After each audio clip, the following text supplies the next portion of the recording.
Yes. Oh, Elmera. You know what? And I want to welcome Scam Chan. I want to also welcome your audience to the Alchemizing Energy platform. Shouts out to Vakabin, Cite, and whoever else. I think that's you in the chat. So anyone that comes from Bokor's chat, we want to welcome you to the Alchemizing Energy platform.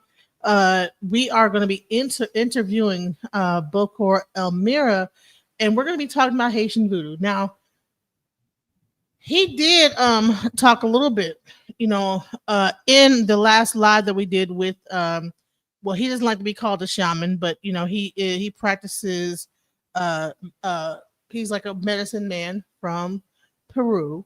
And Bokor, came at the end to discuss the differences between voodoo medicine and the plant medicine that might exist in Peru and things like that. But the main thing was to bring us to where we are now.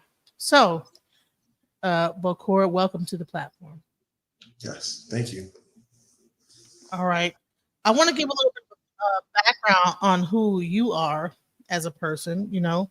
Bokor Elmera is widely regarded as the most recommended sorcerer in the United States. As a third generation practitioner of Haitian Vodou, traditions passed down from the esteemed Elmera family, Bokor Elmera follows a strict and disciplined approach to their craft. Their unparalleled expertise and unwavering commitment to their spiritual schedule has earned them a reputation as a stern, no nonsense practitioner who has always delivered results. With an extensive range of services that includes readings, magic, and spells, daily lessons, and a member chat, Bokor Amira has helped countless individuals navigate the complex and often mysterious world of spirituality. Through their work, Bokor Amira has demonstrated an unwavering dedication to the spiritual development of their clients, always striving to provide them with tools and knowledge they need to unlock their full potential.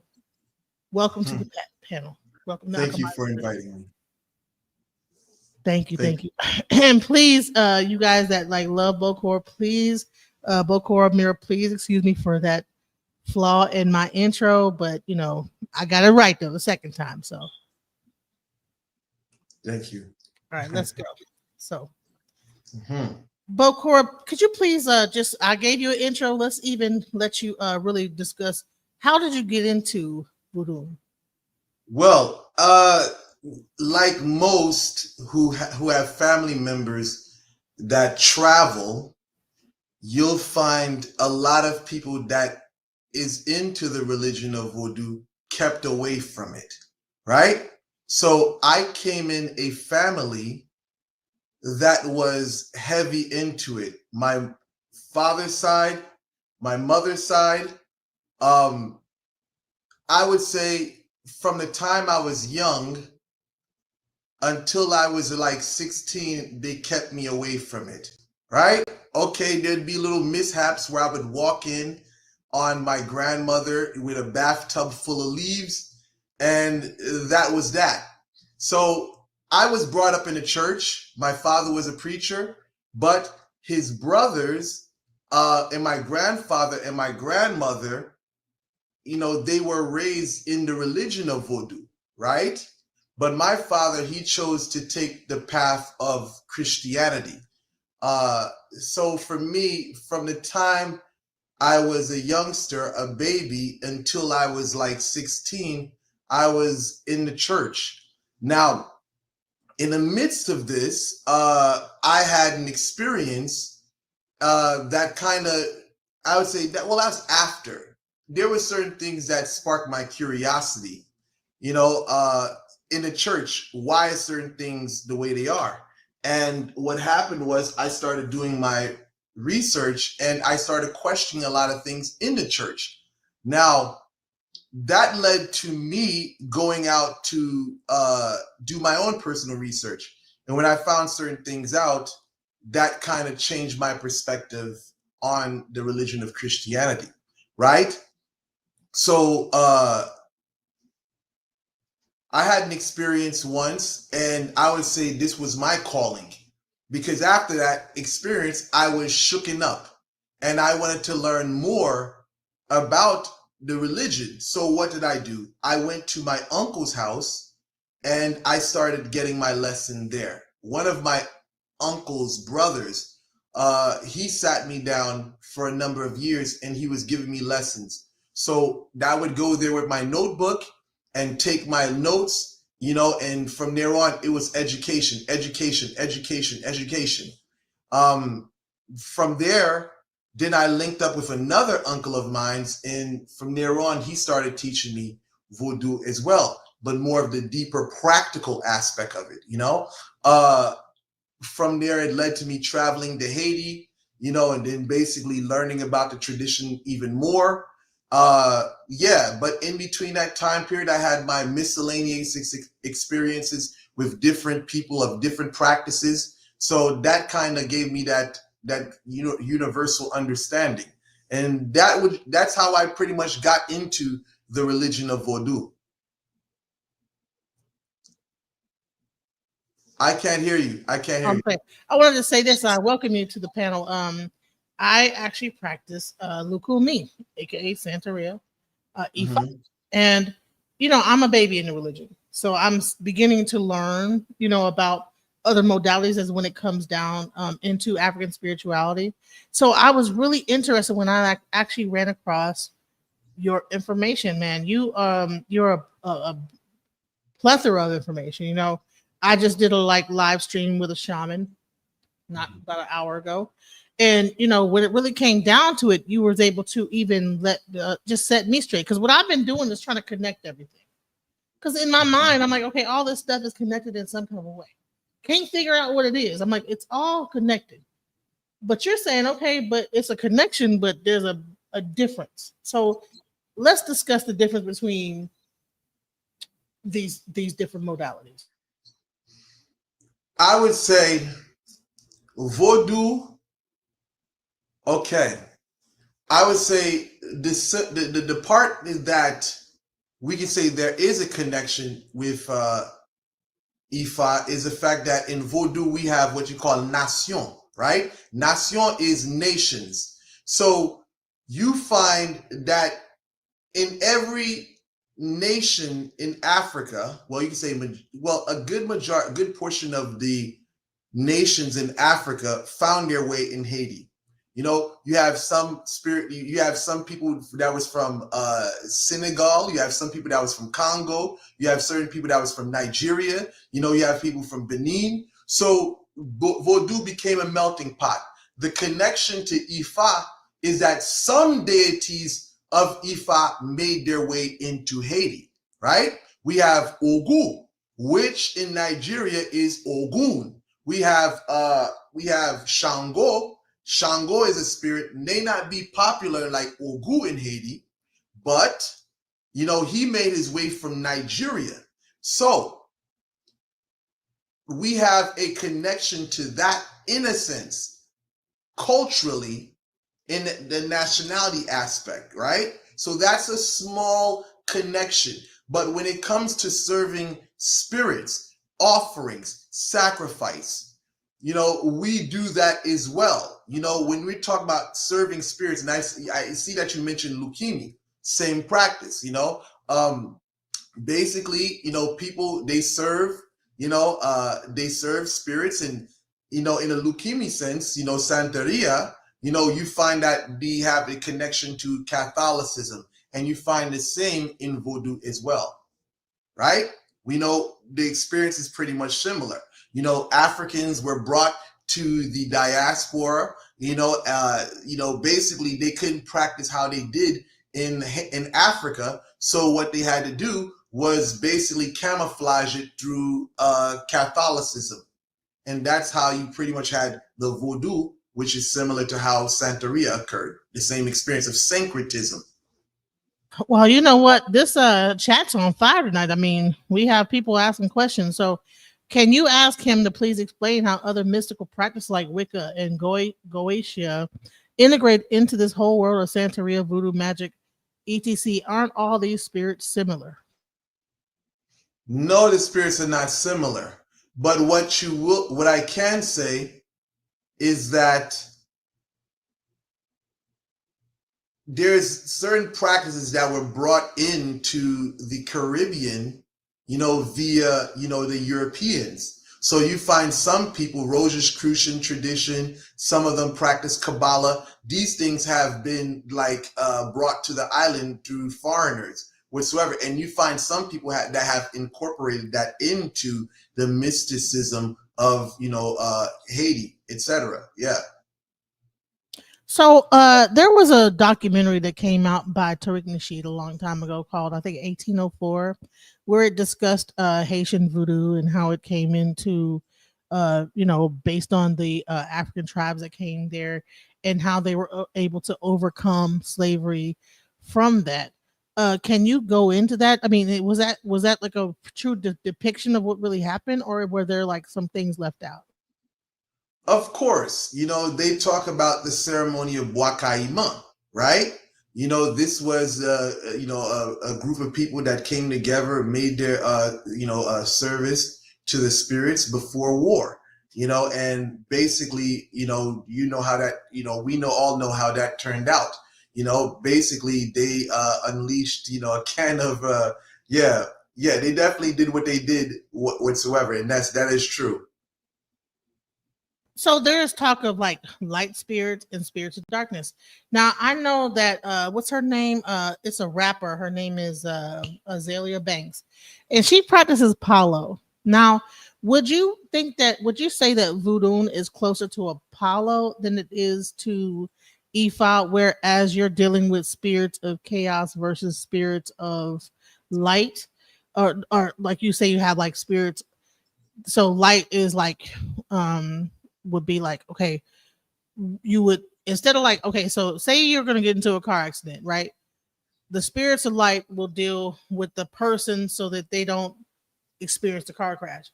The spirits of chaos would deal with the car crash, and then the person wouldn't. So it's like almost a different way of actually doing the so-called magic that happens in the religion. Instead of you dealing with it directly from the person aspect, you would deal with the actual catastrophe that's going to happen. Would you say that that's how, what the difference is? I would say yes. There is spirits that are there. There are spirits that are here to uplift, and there are spirits that are here to put down, right? And it all depends on. Well, I would just say that is true. There's people that, let's say, there's spirits that are here to help, and there's here spirits that are here to be a detriment to wrongdoers. So when it really comes down to it, because when we are speaking to the shaman, his aspect is probably dealing with spiritual light through the plant medicine of ayahuasca, right? And you were Yes. saying something to this the point of that, that's fine and all, but if some, because he actually made a statement that said, you know what, if you feel like someone is putting something on you, then that comes true, right? But if you don't feel like that, then it's not true. What would you say to that? Uh, I would say partially because, well, I would say it's a little. I'd say not little. I would say it's a big difference. But I understand what he was saying, because the thing about it, in Latin America we have a terminology which is maldition. In Spanish it's maldición, right? And this is, how can I say this? This would be like you're cursing yourself. You're jinxing yourself. When you're thinking certain things, you can bring things into existence. But for us, when we say in Latin America, the maldición or maldition, it's like you're saying things. It's not necessarily mental, but sometimes we want to watch the things we say, because the things we say can take form.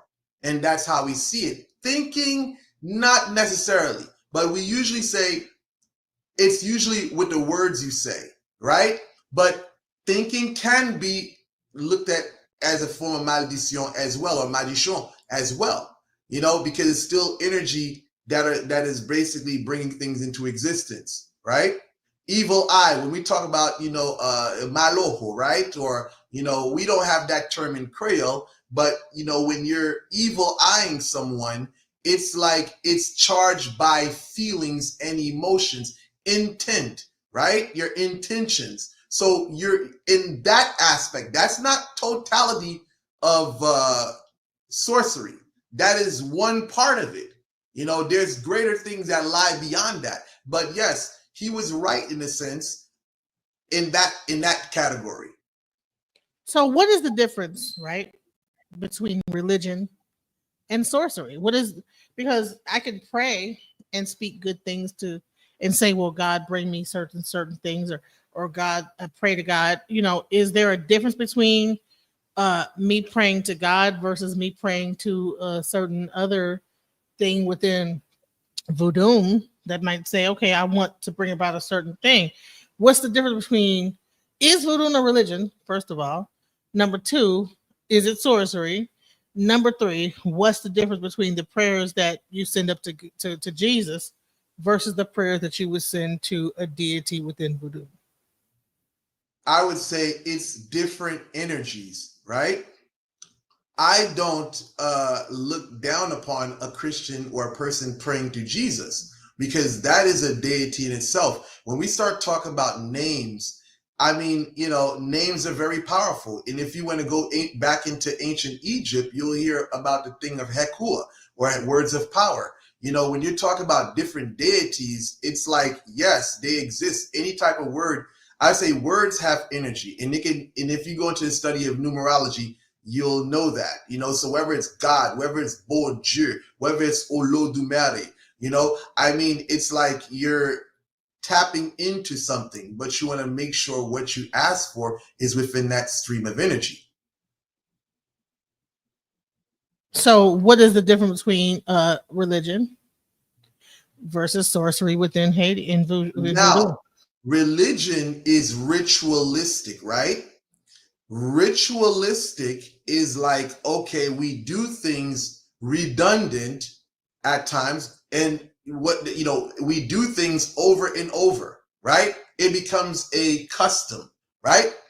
Now, there's a lot of people that are into customs and ritual that don't understand exactly what they're doing or the purpose of what they're doing. Now, you find in the sorcery aspect, a person takes what people do unknowingly, ritualistically in religion, and put it to practical use. Now, a person in sorcery knows exactly what the rituals mean. They know what the rituals are capable of. Someone practicing religion, usually they're doing what they have been told or shown. So sorcery is putting to practice what someone learns ritualistically for their own agenda and purpose. So would you say that all of these African practices are using sorcery? I wouldn't say they're using sorcery. A prayer, you can use a prayer to praise, you can use a prayer to uplift, but you can also use a prayer for the opposite. You can use a prayer to bring destruction and woe to someone, right? There are certain scriptures, even in the Bible, that people have used to bring condemnation to people they don't like. So it's almost as though you don't have to have, it's like this. It ultimately depends on what you're utilizing it for. As far as the religion and sorcery, sorcery has a very negative connotation. The connotation is, well, you're doing certain things to harm people. And religion is doing things ritualistically to help, right? But that's kind of where the difference lies in these terms. One is there at times can be done without knowledge, but because of what they've been told is capable of. people blindly do it. And on the end of sorcery, people know exactly what they desire to happen or occur. They intentionally do things, right? So it's almost like this. It's a matter of intent, right? Your intention, yes, but not intention as in the sense that your intentions is the everything, or this is the main recipe for what you want to happen. Intention and action, right? Intention is, I want this to happen. Action is what I'm going to do with the knowledge that I have to make that happen. So, for instance, if I say, God bring death to all my enemies, which would be something that actually happens in the Bible, where it says that I will bring death to your enemies, or that there's a thing in there, like to all your enemies, blah, blah, blah. Now, if you do that and then you light a candle, now that's sorcery. Is that what you're saying? Yes. Because you're manipulating energy to create a change that you desire. So we have a person that's in the chat that is actually atheist, right? So Scam Chan is an atheist, and he believes that all that stuff doesn't really exist. Magic doesn't exist. What would you say to the average atheist? He needs to, well, the average atheist, what would I say? Well, if Haiti wasn't in the situation it is in presently, I would say they would make that person into a believer. How would they do that? Well, let's just say this. In my country, we have a thing where we say, marche sous 13 pour pas piler 14. Walk on 13 so you don't step on 14. Which means when you fuck around, you'll eventually find out. So that's basically what it is. If you don't believe, and let's just say you want to be a troublemaker, then you're going to find out. If you are in that type of area. See, again, there's different ways. They say in English, there's many ways to skin a dog and many ways to do a cat. So I would say, if you're over there or you're in a community where people are into the nonsense, then you'll find out, or you'll find what you're looking for. Wow. So what is the difference between voodoo that's in Louisiana versus the voodoo that is in Haiti versus the voodoo that's in Ghana? Now, I would say this is definitely different in Ghana, because Ghana is a whole nother practice whatsoever. I'm not even familiar with Ghana. But now in Louisiana, I would say historically that you can trace the Haitian roots back to Haiti via the Haitian Revolution, because they say that a lot of plantation workers brought, a lot of their Africans, or quote unquote slaves, with them to America because of the things that were happening down there. Right. So a lot of the traditions, that a lot of things or knowledge that was in Haiti was brought over to Louisiana, New Orleans. Okay. So a lot of people would say, well, if Haitian tradition was so strong, why are they in the position that they're in right now?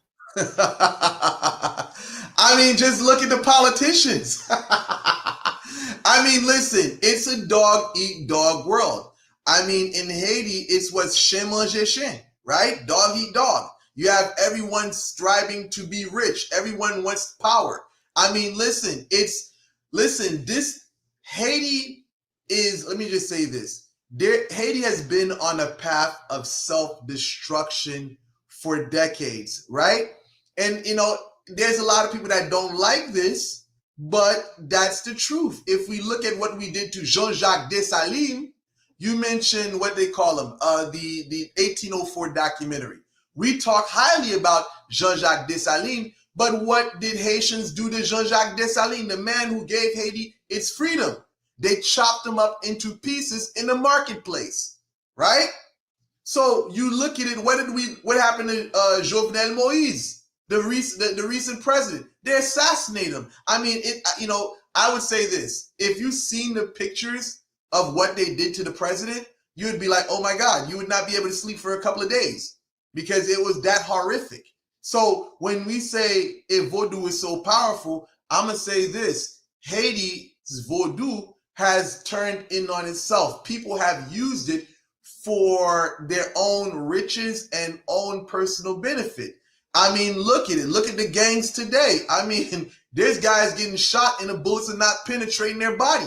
And what do? Because of that, they resort to machetes and gasoline. So they're setting people on fire. So at the end of the day, witchcraft and sorcery is powerful in Haiti. Religion, I would say it has taken a back step. If anything, the religion of Vodou has, let's just say, a lot of the practitioners, a lot of the priestess and priests, let's just say they have sold the religion for their own personal benefit. Where are these gang members getting their power from?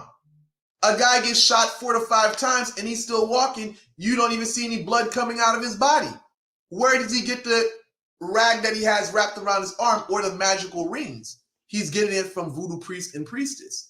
So at the end of the day, Haiti is on a path of self-destruction, right? Well, let me not say everyone, but a lot of people that are into the practice don't care. It's like a Haitian Fidel Pharisien said, right? My brother Fidel Pharisien. Well, he doesn't speak English, but for those of you who are Haitian, you've probably heard of him, right? He said that Vodou has become something to enrich one's life. The average Mombo today is worrying about her Brazilian hair. You know what I'm saying? That Wuga today is worried about, he's like, his care is for the amount of cars that he has. He wants 4 to 5 cars. He wants 3 to 4 houses in Dominican Republic, right? So that's where Vodou is at today. You have people that are enriching themselves, and there's nothing wrong with having great things and nice things. There's nothing wrong with that. But where it's at today is on the path of self-destruction.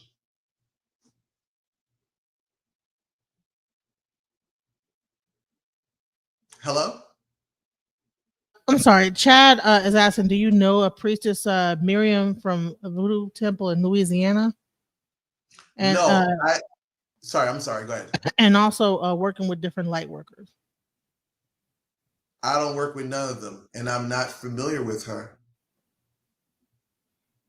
See, one thing I would say about this, a Bokor mange pour compte, right? Let me explain what that means. A Bokor eats by himself. Rarely do you ever see a Bokor or a quote unquote, I don't like to use this term, but I would say this, a malfecteur, right? Let's just say a person that doesn't do nice things. You rarely ever see them sitting in the midst of voodoo priest or priestess. What is a boko though? What is the difference between a boko? Let's just say mambo and someone. Sorry, go ahead. So yeah, boko, mambo, and what's the other one? Hogan. What's the difference? Well, a wuga is a voodoo priest, right? And that person is associated with light and doing good things, helping. At least that's what he should be doing. A mambo, the same. Now, a bokor is someone who does all the dirty work. And when you say dirty work, what does that mean? Dirty work. What does that mean? I would say extracurricular activities. Extracurricular activities. Let's just say let's just say this, right? I would just say this. There's you know what? Okay, let me do it like this. Sometimes you may have an individual, right? Let's just say you have a person assaulting 1-year-old children. You have someone that's known for beating women, or someone, that's been, accused of heinous things like rape. What happens at times is that certain people may take complaint to people that are into the extracurricular activities, right? And let's just say, or this person may have been into a whole lot of things. Now, what happens? You see this person begins to fall into a lot of problems. I mean, you may see that person, I mean, you look at them, you just see the changes happening with them. Sometimes they even fly to distant countries to get help. You know what I'm saying? I'm just saying, sometimes what eventually happens at times is that their body begins to break down. Sometimes people may even accuse that person of looking like they have AIDS or something. But listen, in reality, that's just one example, right? But the thing is, you find people that are doing evil, right? And they're hurting people. And then sometimes people go to a bokor to fix that problem. And you may find that person is no more. Again, there's many ways to address the situation. Mm-hmm. Right. So, what about like Ogun? Would you say a Bokor would be similar to a Ogun in this community where, like, almost like the police, the community where, hey, you like justice of situations? Yes, I mean they would say that that can be looked at as like that, but most of the people who are associated with Bokor are associated with Bawon Samzi, the god of the dead. Right. So it's like sounds like similar to Palo practitioner. So you have like Santeria, then you have Palo, which is something like similar, but not quite. But yes, we both are on the side of working with Zombie Muerto, the dead. We both on that side, yes. But yeah, that's pretty much it. But there's definitely differences. Okay. So would a Bokor also be able to work with spirits of light, or is it just like once you get into that, you can't go into of course, but of course they can, but a lot of them are associated with more of the left side of voodoo. See, when I was coming up, they broke things down to me like this, right? There is the cool side, which is Rada, and there's the hot side, which is called Pitwo, right?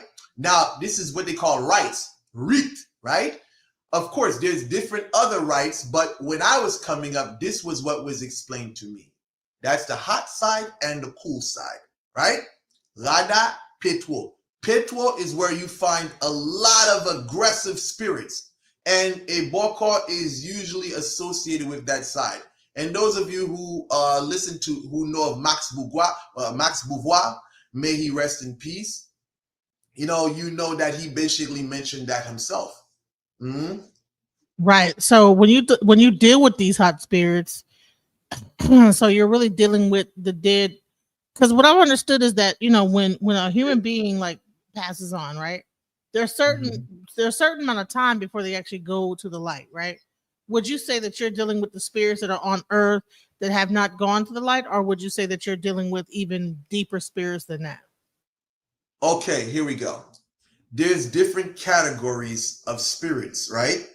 There's the Loa, right? And the Loa can be either on the left side or the right side. And then you have the Zonset, the ancestors. And the ancestors can fall into, let's just say, they can fall into zombie category, and they can just fall into just Zonset, right? They're ancestors. So you have the Loa, which are the deities, pretty much like Orishas. They can be good or bad. Then you have the Zonset, which is the ancestors. And the ancestors can be broken down to ancestor or a zombie. A zombie, I know there's a contradiction in that because most people think of zombie as a human being that has been risen from the dead, yes, but its root is the souls of the dead, which comes from the Congo word in Zambia. So speaking of zombies, I've heard that there were certain herbs that could take an actual human being, that's alive, and they bury that person, and then they come up out the ground after a certain amount of time, and then they're considered zombies. So is that the same thing, or is that like a different thing? I would say this. There's two types of zombie, right? When people speak of zombie, there's two types they speak of, right? Zombifié, right? You can say turn them into a zombie, right? But zombifié is zombified, right? And then there is zombie, which is when a person is talking about the spirit of the dead, right? Now, when we're talking about the person who has been poisoned, we call it tudzi. You're not necessarily dead. Yes, your senses may appear to be inactive. That makes you appear as if you're dead, but you're still alive, right? See, the difference between Haiti and America and why this is so common in Haitian culture is that people can get buried within the same day or days after, right? Because of the situation, there is no medical like hospitals like that for poor people. So usually, you die, okay, they'll put your body, they'll take care of you because of decomposition. They don't want that to happen, so they bury you right away, right? So now you find malfecte, or basically evildoers, that choose to manipulate this to their advantage. So let's just say you stole someone's land, or you are a problem. Someone may hire someone to do something to that individual, but they don't want that person dead. They want that person alive. So when they bring that person up, okay, we kidnap you. It's a form of kidnapping. You're taking someone to a specific location and having your way with them when they come back to life or they wake up from their slumber. Wow. Okay, and that exists right now. Yes. That is creepy. Oh my God. I'll tell you, Haiti is a place that is unbelievable. When I speak, for me to speak to like people in America, the stuff that goes on in Haiti, you will not believe it. You would not believe it at all, period. So I don't blame anyone for not believing it. It's a reality that exists over there. It is an unbelievable place. So here's another question: is that you have people that are like getting initiated in America into Haitian voodoo, and I've heard people come up missing. What would you say is going on in that situation? Well, I'm gonna say this. Listen, you gotta definitely know who you're dealing with, because listen, there's a reason why for me I don't attend no voodoo ceremonies, because I know how people can be. Yes, I'm a voodooism. What I got from the elders, I keep to myself. I don't try to mingle and go to voodoo ceremonies because I know people are very messed up. There's no friends in this thing called voodoo or spirituality for us. See, I mean, maybe in Wicca, maybe in, Ifa, it's safer, but voodoo is not a place where you want to be friendly with people. I don't care how much, how many years they got, if they're Asogwe or the highest initiate, people have ill intentions. And, some people, listen, the thing of body parts, the thing of sacrifices, listen, there's people out here that will do that to better their position in life. I mean, if you go on my Facebook, there's videos I've shown that people have human bodies buried under their voodoo temple. So I heard of a story about a person that's out here right now that said they're a voodoo priest. They're pretty well known. I'm not going to mention their name. You know what I'm saying? But, they said they were a voodoo priest. Her name starts with a J, and she said she was a voodoo priest. And it came out that, she had a grandfather that actually did human sacrifice and got exiled out of the voodoo community. Is that what happens when a person does human sacrifice, or is it accepted? I mean, listen, that all depends on where they're at. You know what I'm saying? In the voodoo community, I would say there is no morality in the voodoo community. I would say in the Haitian Vodou community. See, I would say this. Comparing what's going on in America and what's going on in Haiti is totally different. In America, you have rules and regulations, you have standards, and you have people trying to make it seem as though there is some type of structure in order. In Haiti, it doesn't work like that. There is no, this person got how many bodies to his name, but you're still going to fuck with them. Yeah, overseas, that's how it is. See, in America, you have people like, you know what, I'm gonna disassociate myself from those kind of people because I got Americans that are aiding me, they're funding me, and I don't want that stigma associated with me. So a lot of voodoo in America is very commercial. And I'm But not saying that's a bad thing, but some people, they have foreign clientele, and some of these people have sponsors, and they don't want to lose that sponsor being associated with the extracurricular activities.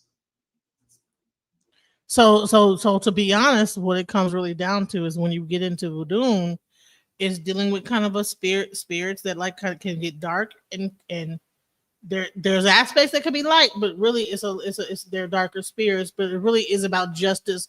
But you have other people that can exploit that to for their own personal gain. Yes. Now let's get into, man, this is crazy. I didn't expect what you were saying here. Hmm. What in the world? So a lot of children have become missing the last hurricane that happened. Is it okay to practice child sacrifice in Haiti? I would say for myself, that is crazy. That is insane. But again, Haiti is a dog eat dog world. I mean, listen, for them, people are going to do whatever they want to do. I can't stop what they're doing, but I'm not going to deny the existence of such ordeals that occur. That's there. But am I to say, this is good or bad? I wouldn't personally do it. But there's people out there that will do it in a heartbeat and not care. I mean, if you look at my shorts, you can pretty much see about the baby. That tongue was cut out, the throat was slit, the fingers were chopped off, and the toes were chopped, and the feet was chopped off. I did a short about that, and I talked about that. I did a review about a case that happened in Haiti. Basically, it was a young girl who, let's just say, I guess they didn't like her. The family didn't like her. So, she went to Dominican Republic with her boyfriend, and when she came back, she found her baby's eyes bulged out, tongue cut out, both thumbs chopped off, and both toes chopped off. Now the police came. The lady claims. I mean, but then again, I don't want to get too much into that. But stuff like that happens. Just to talk on what we're speaking on, that happened. So what about like the whole thing? They're killing the dogs, they're killing the cat, eat the cat, eat the cats. You know what I'm saying? I don't know all about that part. As far as a Haitian doing that, I can't say that we are like that. I don't know, but you never know. You have some people that are, that I don't know if that's true or not. Are But cats and dogs a part of any ritual in Haiti? Like, are there any rituals in Haiti where dogs and cats are like sacred to do that, to make a certain? I'm gonna say this: everything goes in Haiti. Everything goes. There's no restriction. Everything goes, and it all depends on who you're dealing with. Because there's some people. Not everybody's malicious and evil. There's certain people that are good. They have good hearts, and they don't want to participate in such actions. But then again, there's other people that don't care. Everything goes. Let's talk about the spirits of Haiti. I've heard stories of like, can't go outside, or you see a person and they're like, oh, I saw this person, and then it turned out that person wasn't there, but everybody knows that if you go outside a certain time, you're going to see a certain spirit. What is that? See, if you have the gift of clairvoyance, maybe you'll see it, right? Maybe you will see it. But the thing is, when you see things, is usually within spirit. You have to be gifted to see that. There's certain things that I can't explain myself because I don't know everything. But I will definitely say there are certain things over there that is, not to be fucked with. Wow. So, is it true that a person can become a zombie and be actually made into a slave to work someone's property? It goes back to what I said. It's a form of kidnapping, right? It's a form of kidnapping. And most of the people that come out of that state, they're not there mentally. They're moving as though a person who is high on heroin. So whatever manipulation that has to happen there, it happens there. But usually it's for the person's own agenda. They can have you there as a slave to, do whatever they want with you. Someone make you work the field, someone basically use you for whatever purpose they want to. So when it really comes down to it, like, okay, we were talking about herbs, right? So you have the ayahuasca plant that's meant for, healing yourself mentally. What it seems like in Haiti is that people understand how to use these herbs in a baneful way. They very like much like mastered the land there and to understand what herbs to use to do certain things. Now, I wanted you to get into the herbs. I know you can't probably much go too deep into it, but what's the difference between like herbal medicine when it comes to healing versus the herbal medicine when it comes to harm? Well, I'm going to say this. When you're studying medicine fée, which is medicine of leaves, right? That's exactly what it means. There are plants that can be used for good, and there are plants that can be used for bad, right? The good can be for healing, it can be for skin abrasions, it can be for vomiting, it can even be for poisoning, to stop poisoning from happening. It's all about what you know of or how to utilize that for that purpose. Some plants that can be used for medicinal means can be used for lethal activity.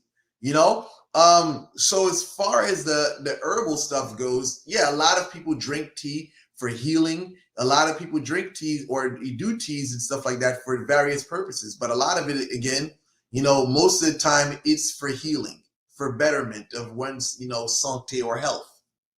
So when it comes down to being able to say be shot and not pierce, is that a herbal thing or is that like a spiritual thing? That right there is, I would say this, that is a very mystical thing. Because yes, there is knowledge of plants, there is a knowledge of mysteries too. That is something that is beyond human comprehension. Mm-hmm.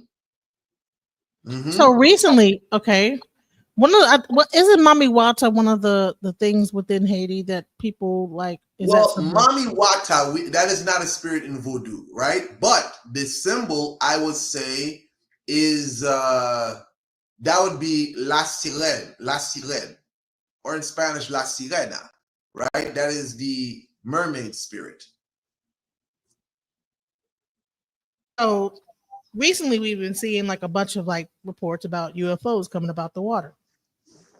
Mm-hmm. Do you think that this is really tied to that spirit? Like, really, is it really a spirit, or is it really like a ancient civilization that was here before time, and it's really like, how much of this stuff do we really like know is really spiritual, and how much is it really like a real thing that exists, like based on like uh ancient alien technology? One thing I will say is this: I'm not outruling the existence of creatures that are from other galaxies, because according to astronomy, there's hundreds and thousands of other universes that we may not even know of. But I would say this: when we're talking about spirit, we're talking about spirit. Now, anything that comes out of the water, that's in the domain of the sirens, or the spirits of the ocean or the sea, the spirits of water. But again, when you're talking about Loa, you're talking about an energetic being that is immaterial. It is not material. Because I know some people try to link extraterrestrials with spirits. Spirits are spirits, and extraterrestrials are physical. If they, I mean, if they exist, I've never seen one. But when people speak of extraterrestrials, they're talking about something terrestrial. There's celestial and there's terrestrial. Terrestrial is like physical, right? In Vodou, or just in general in spirituality, there's spirit and then there is matter. That's a totally different ball game. Okay, so do you feel that? So you don't feel that this actual uh I don't know what to call I it, don't a have religion. I don't believe that. I don't believe that that's a deity. If there is a being that came from the water, okay, cool. That's a being that came from the water. But everything in the universe is governed by different forces.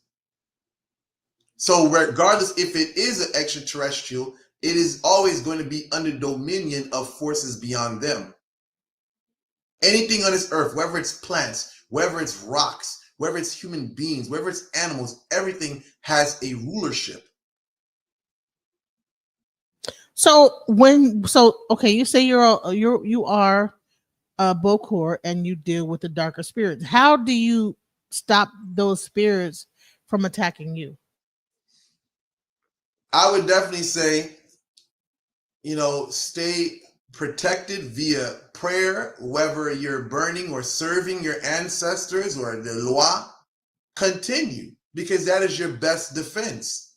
That is your best defense. And, sometimes the best protection is abstinence, staying away from what can be a potential problem. For me, I don't go to voodoo ceremonies, not at all. For me, I'm not going to put myself in a position where I'm going to allow something like that to happen. Who knows what you're going to put in my food? Who knows what you may put in my drink? So why put myself in that situation for something like that to happen to me? And not only that, you don't want to be messing with people. A lot of the times when people end up in these situations is the fact that they're bothering people. Most of the time, people end up in the situation they're in because they're messing with people. If they would leave people alone, they wouldn't find themselves in situations that they're in. So, marche sous 13 pour pas piler 14. Walk on 13 so you don't step on 14. Ashe. So NN says, does it disappoint you not being able to have a community to keep yourself safe? Do you feel lonely? I've been living this way for a long time, so I'm accustomed and used to it. Yeah, I'm accustomed and used to it. Yeah. How do you what I would say is, how do you know if someone have put some baneful magic on you? What are the signs and symptoms? Well, listen, the signs and symptoms. Now, here it goes. What is this? I'm a doer of the word, right? I'm going to leave it like that. I'm a doer of the word and not a hearer of the word.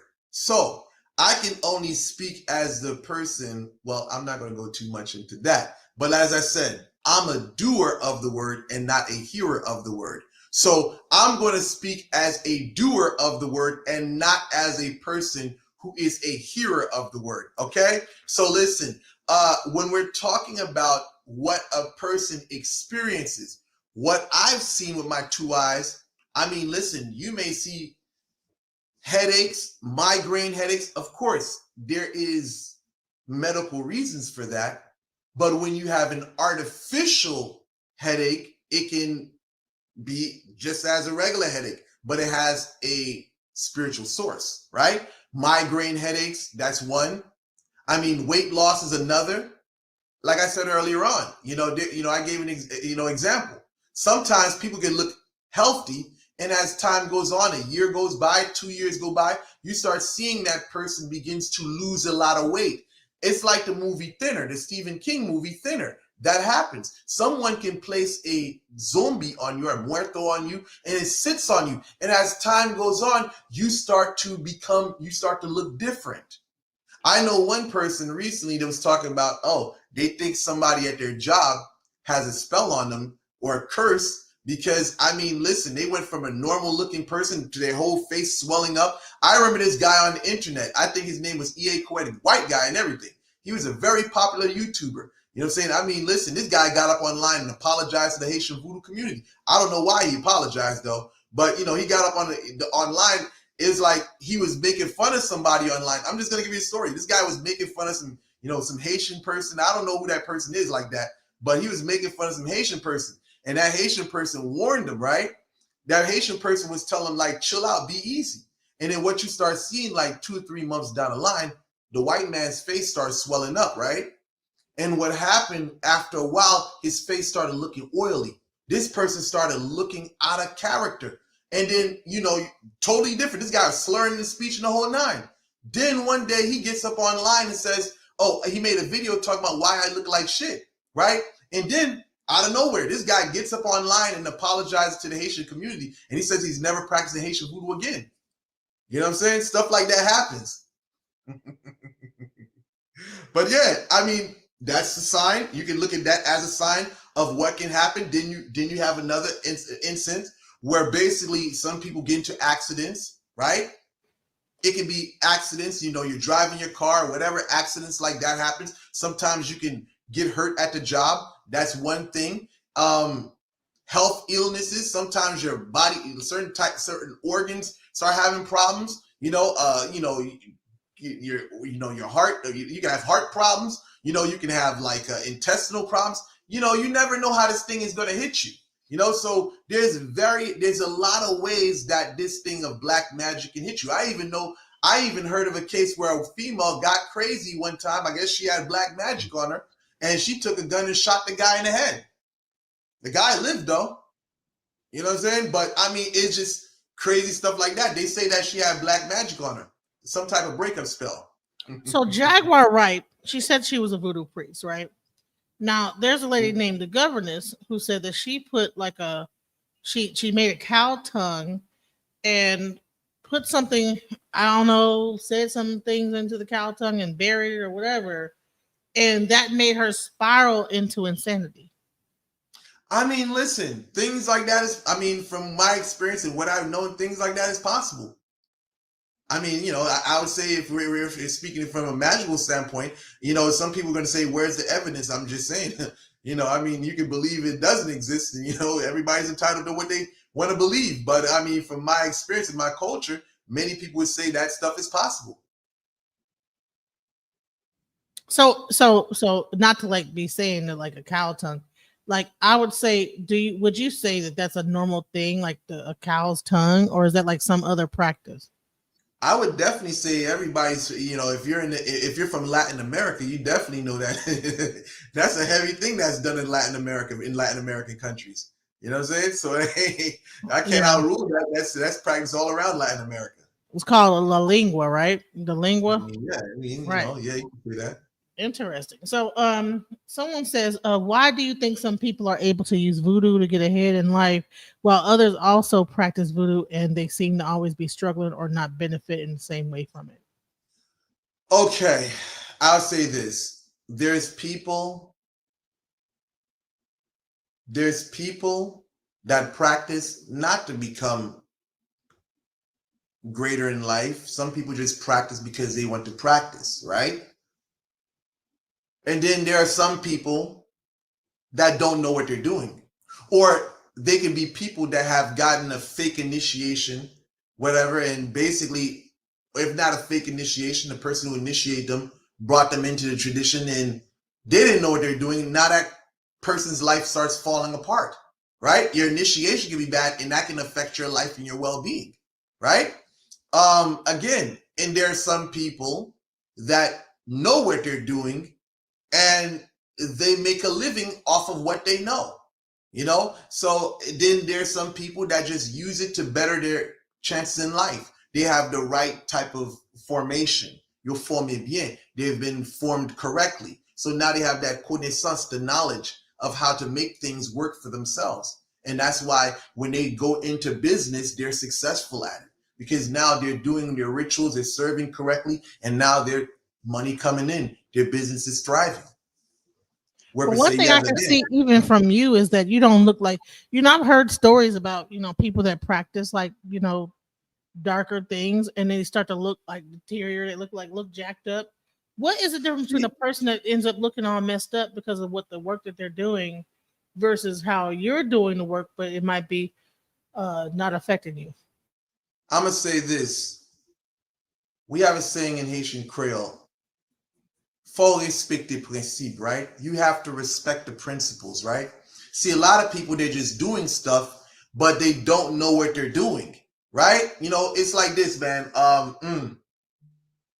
A lot of people get into this thinking that I'm going to put this together, I'm going to put that together. It's a lot of things that's involved in that. You say you can't just get up in there, go to Botanica and purchase this oil here, that incense there, that candle there, and think you're going to do something. More than likely, that thing is going to backfire on you. So you got people that don't know what they're doing, and they're doing this stuff, and they're only bringing condemnation on themselves, right? Now, on the same token, you got to be wise. Because like my grandfather said, that I was told from my elders, was that my grandfather said that certain things you do can take years from your life, right? And yeah, so with that said, there's some people that know how to manipulate that to their advantage. Let's just say, I'll say this. Some people may get someone that they don't care about. Go do this, knowing damn well that they're going to destroy themselves in the process of doing that. So in English, that would be considered a crash dummy. Sometimes you have people that are sent on crash dummy missions. Yeah, you're going to do what I need you to do, but in the same token, you're going to crash out. And you take that. And my life is striving. Mm-hmm. I mean, that's just how it is. When I tell you, I know it's maybe it sounds dirty to you, but that's just how the world is in the world of Haitian culture and Haitian Vodou. You have people out here that will send somebody else on a crash dummy mission. Go drop this here, knowing that that shit can affect the person who's doing it. They don't care as long as they get paid. You know what I'm saying? That's how it is. Mm-hmm. So you find someone doing evil, but they're not affected by it because their hands are not getting dirty, depending on what's being done. You know, so there's been this main character in the thing, Scam Chan. He said, if this held any power, the world would be in chaos from all spells.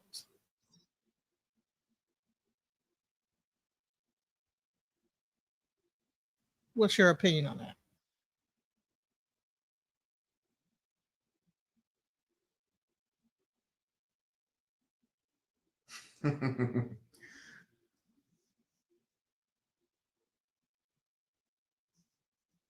I will just say this.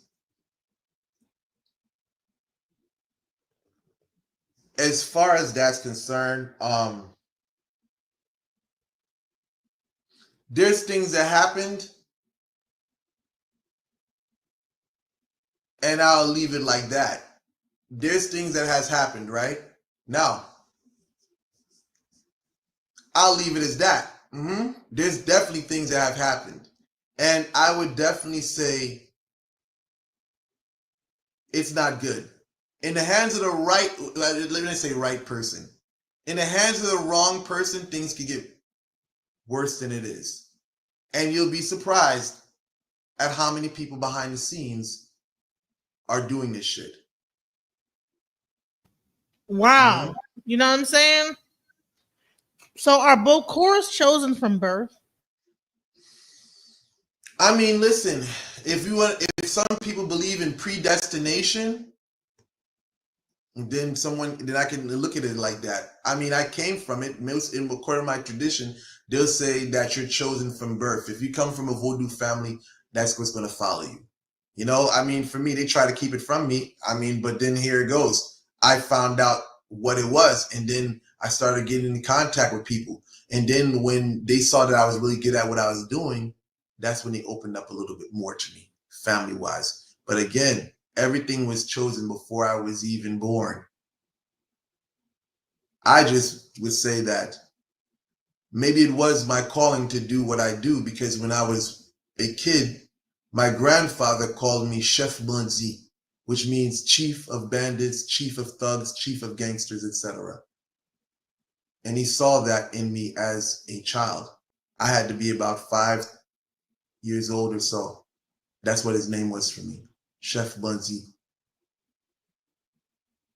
So lately, the whole world of like this esoteric world, when it comes down to things, has become more popular. You see more people getting the E5. You see more people practicing witchcraft. You see more people practicing all these like, older traditions. What is your take on that?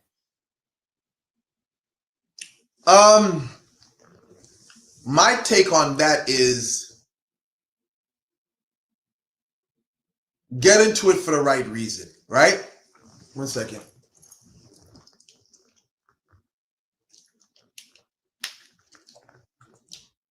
And get into it for the right reason. Get into it for the right reason. You don't want to be a brucito, right?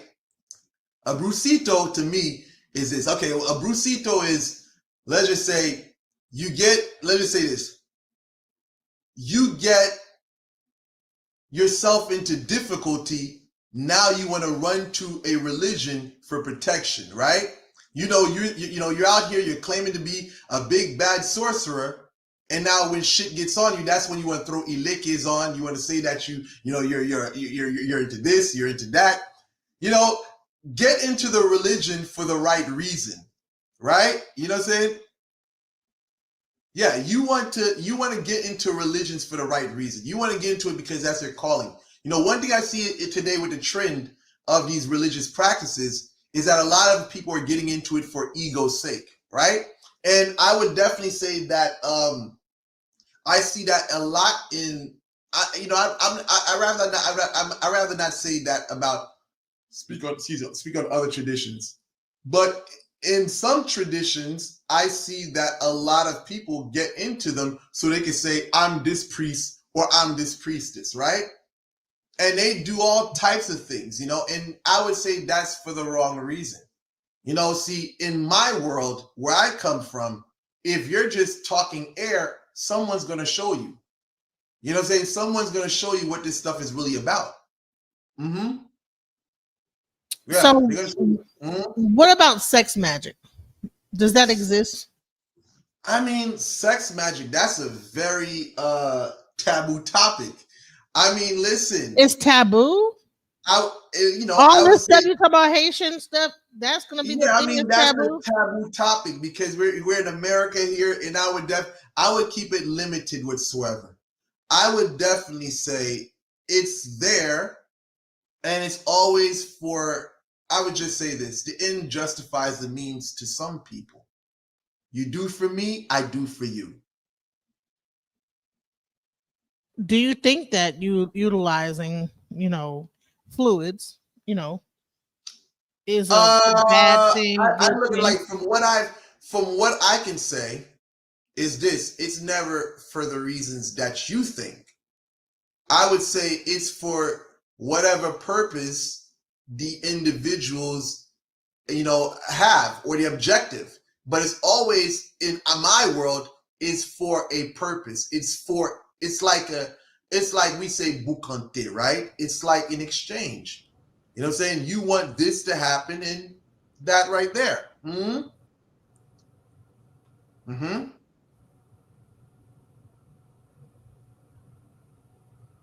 Hello?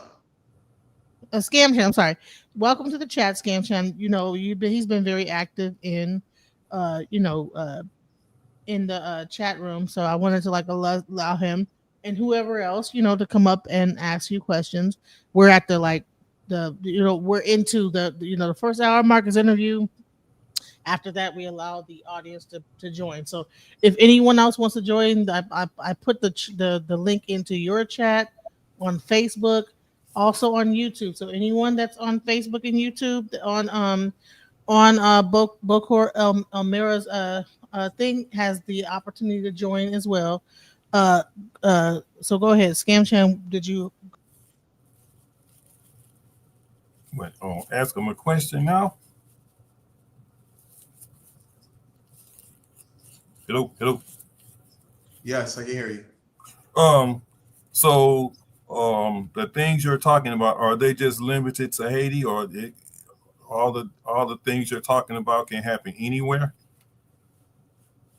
I would say the accessibility definitely can have an impact on some of the things I'm speaking about, because some of the things that are done are not necessarily magic.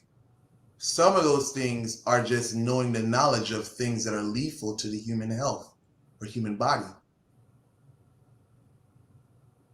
And if you're in a foreign country, you may have access to those things, where per se in America, you may not have access to those things. Well, it's not Such about as me. certain herbs and things like that. So okay, let me just give you an example, Scam Chan. In Colombia, they have a specific herb called burundanga, right? So you might think that sounds crazy. You can't make a person into a zombie. But in Colombia, there's an actual tree that grows up it's called the devil's breath, right? It is called burundanga. And if you give it to a person and you blow it in their face, they'll do anything that you say, including walk into a tomb.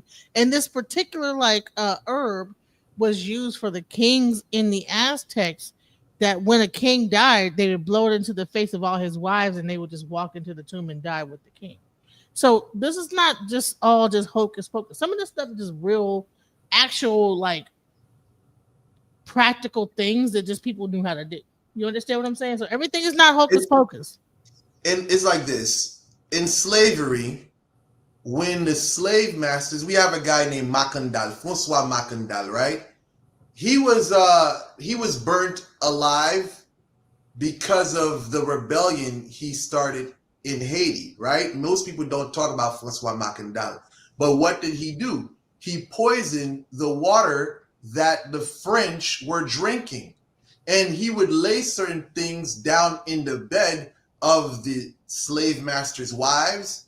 And, basically they would start scratching their body until they ripped their flesh off. There's certain things, there are properties of certain plants, there's certain animals that can cause certain things. And the knowledge of this stuff can actually be dangerous in the hands of the wrong people. So this isn't necessarily magie. This is something we can look at as, let's just say, biological.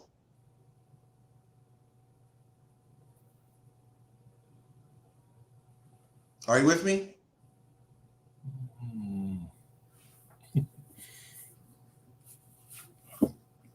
I don't have much to say about that. I'm just listening. I mean, I can't prove it or disprove it. I just think it's just odd to hear it being spoken about when, I'm looking around. I don't see any of that happening, but you say it's happening. Let me ask you a question. Yeah. Is arsenic poison? Yep. There you go. Mm-hmm. Yeah. Bottom line is that, okay, so the bottom line is that and so sometimes you could be so atheistic that it goes beyond just, common sense, because to think that everything is just so explainable, some things, if you don't know the science behind it, then you won't be able to explain it. But if these people know the science behind these herbs, I mean, even they're water. going to be able to make Water things can poison happen you. that you can listen. They'll be able to make things happen that you, as a logical person, can explain, right? And that happens all the time, all over the place. You know what I'm saying? So it's like they say with the Native Americans, right? They say that the Europeans gave the natives of the natives, I think either that was in North America, but I definitely know that, they say that they gave them blankets with smallpox. Now, atheists, do you believe that? Blankets with smallpox? I've heard about that. Right. Now, is smallpox, let's just say, contagious? Yeah. Right. So now, let's just say this. You have some cattle, you have their skin that has smallpox. Now, if someone places on a bed that you're sleeping in, or places it on your clothes, do you think the chances of you getting? Would you say that you can get smallpox like that?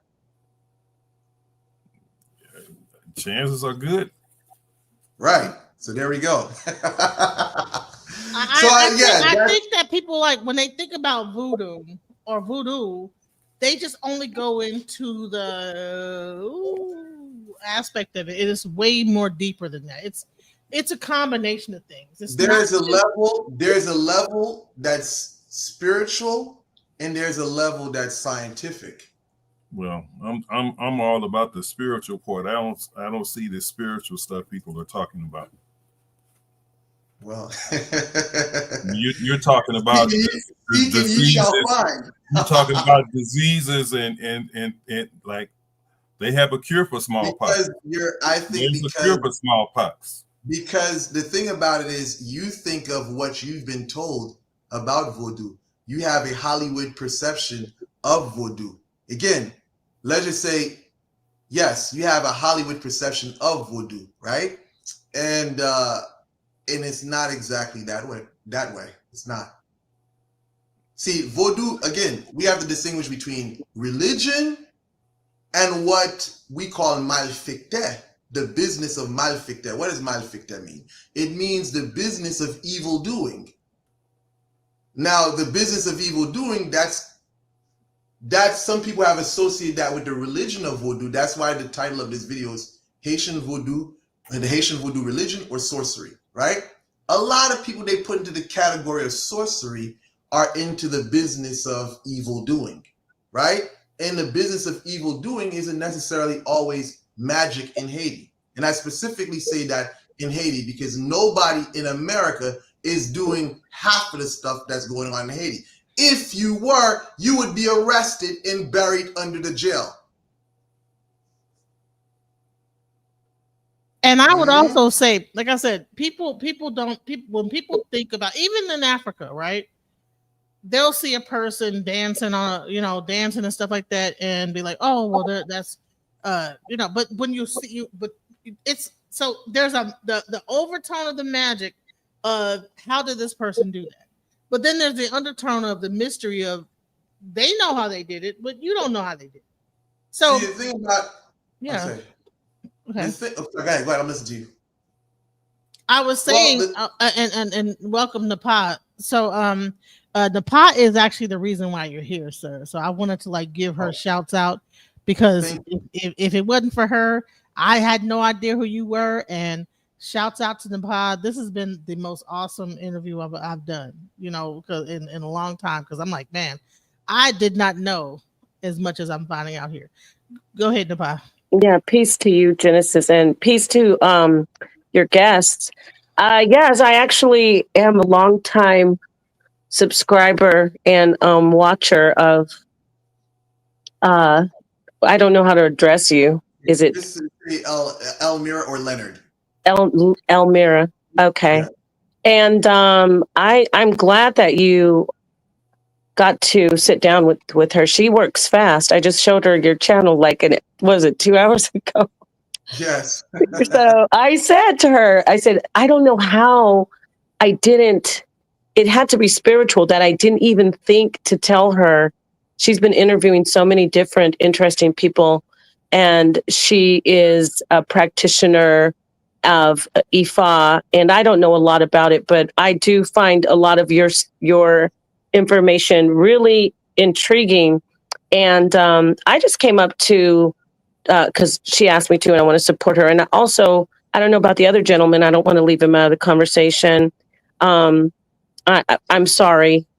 If you don't mind introducing yourself to me, sir, in the hat with the glasses. Well, you talking about me, Scam Chan? I'm just a regular person trying to Scam Chan. He's an atheist, and he's just questioning some of the things that we've talked about tonight. Because, as an atheist, he's like, oh, I don't believe in magic. I don't believe in a lot of this stuff. So we're trying to explain, all magic is not all hocus pocus. Some of this stuff is just science, and you know what I'm saying? It seems magical, but it's really just a herb that is able to do a certain thing. You know what I'm saying? And the people just have the practical knowledge on how to use that herb to do that.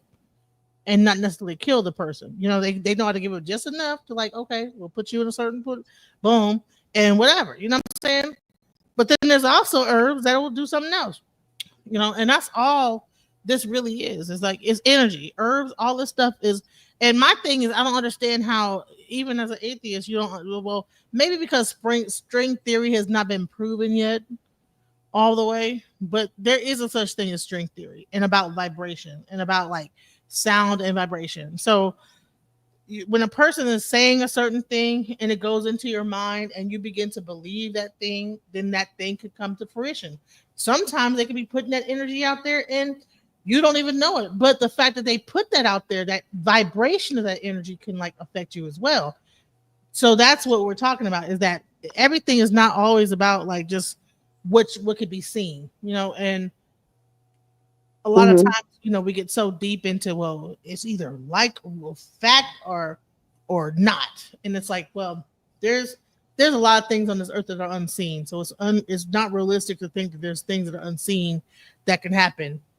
And that's all he's been talking about here, is like the unseen hand of like, you know, things that are going on in this world, you know? Okay. So with that all said, I want to, if I can just ask you a question, please, Elmera. It's Elmera? Yes, Elmera. Elmera. Thank you. Okay. So I was going to ask you about how much of magic or whatever you want to call it, how much of it is just the confidence and the faith that is actually I guess you could say, a vibration that you send out? How much of that is, like, what percentage of that is plays into the success of whatever work or intention that you're trying to do? How much of that is faith? And then I want to ask you another question. So if you could answer that, like, because I know one thing about you that I notice: you are always confident in every single thing that you do, every intention. So how much of that actually brings you to success in your work? Well, I would say confidence is a small portion, because it's like this. Confidence is only because you've seen this happen over and over. It's redundant. So if someone says, I'm going to fuck you up, it's because they know what's going to happen to the person. You know, when you do a lot of, let's just say you participate in extracurricular activities long enough, you know what the outcome's going to be. So yes, you first do it, you don't have any confidence. You're like, okay, well, whatever, you know, this thing doesn't work, whatever. And all of a sudden you see this happens. Oh shit. Then you do it again. So you fuck around more, and now you find out more. Because now you're like, oh my God. So now the addiction happens. Now you're addicted to the witchcraft. So you're doing it more and more and more and more, and you're seeing the same response. That's where the confidence comes in. Because I know you're just playing. You're just talking. But I know what we're going to do to you, you're not going to be ready for that. So confidence is a small portion. That's like 5%. Now what you mix up in your gumbo pot, that's where the power lies. Now, if you want to add a little salt with your petitions and prayers, that's up to you. But I'd say 5%. Oh, wow. The rest is the work. Okay, and that signature laugh, it is amazing. I love that laugh because there was another, he was an actor though, a while ago. He was a Haitian actor, and he used to do that laugh that you do. And definitely it's a Haitian thing, because it's a Haitian thing. You'll find a lot of practitioners. I mean, listen, I don't mean to say this. I don't mean to take us to the dark place, but a lot of us laugh at the suffering of our enemies. Mm-hmm. And it is something that's ingrained in us. I mean, listen, you know, if you've been doing us wrong for so long, and now we get our justice that the courts can't give us, of course we're going to laugh. You know, I'm just saying it's just part of our culture. And I always say this, when we got out of slavery, we had enough time to practice the nonsense on each other to know how effective things are. And again, it is just in the culture. You'll find a lot of people that are into what I'm into. They may have a similar laugh. It's just part of our culture. We'll watch you burning in hell and laugh at you and not feel any remorse for it whatsoever. Well, let me say this. I have on my dad's side, they're Haitian and Dominican. And I think I can relate to that because it's when it's not a laugh that it sounds dark, and well, dark is good in a lot of instances, but it sounds sinister. But there's still this indignation, like this justice that has just been served in there. So thank you for that. But I just want to ask you one more question, and I don't want to take the interview over. This is great. I do want to ask you, getting back to what Genesis was saying a little bit. I've been studying time and entropy and all this great stuff about quantum physics. And so what if everything, all the spirits that we name, gods and orishas and netters and everything else, what if that is actually the existence of us, you know, in different realms, like different times? Talk to us about that. I would say this, there is no limit to what you can learn. You know, no limits to these mysteries. I mean, listen, I prefer to remain grounded. I choose not to excel or go any higher because it's a scary concept. When you start drifting into these higher realities, you may lose your mind. I mean, at least that's for me. Some people can go into higher levels of consciousness or higher levels of understanding, they're fine. But the concept of oneness from earlier on is a scary concept to me. You know, listen, earlier on they had a shaman on, earlier on they were speaking about the oneness. I don't want to experience true oneness because true oneness is a scary concept to me. No one else exists but you. I mean, listen, maybe for some people that's fine. But again, to get back to your question, there's no limit to how much you can learn. But with how much you can learn, you got to be willing to take it because some people can't take the truth. The truth will ultimately break some people. Wow. So for me, I prefer to live on earth and enjoy my life and not get too high. Okay.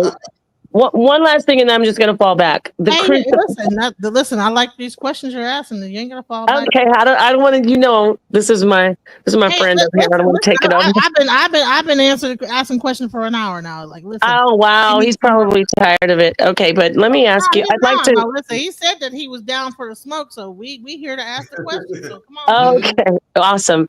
So the crucifix, because some people get confused. I don't. I get it.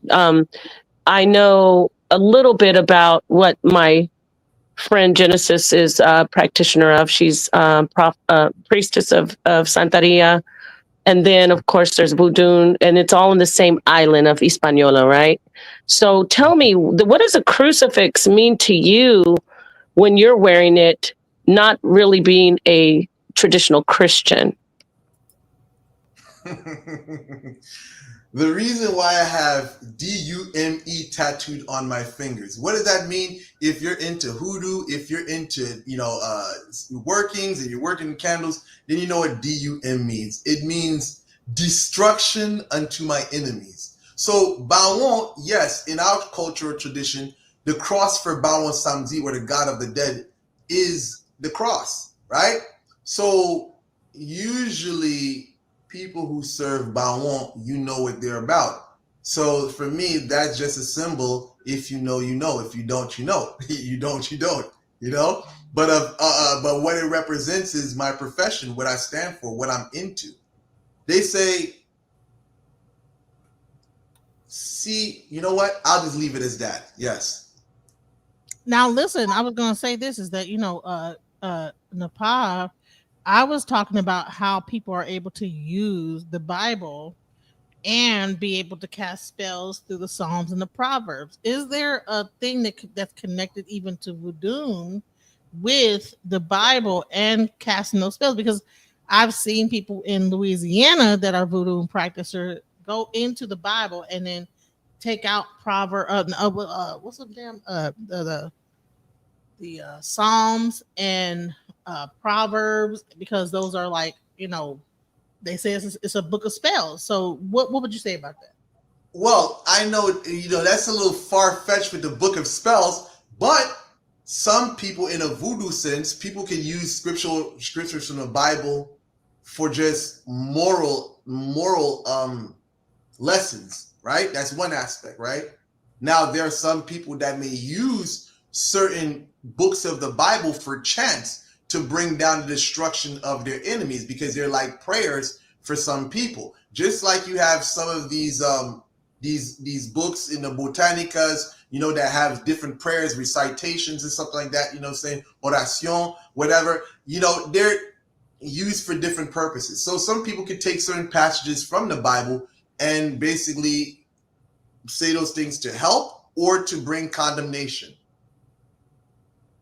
to someone, that they may love or hate.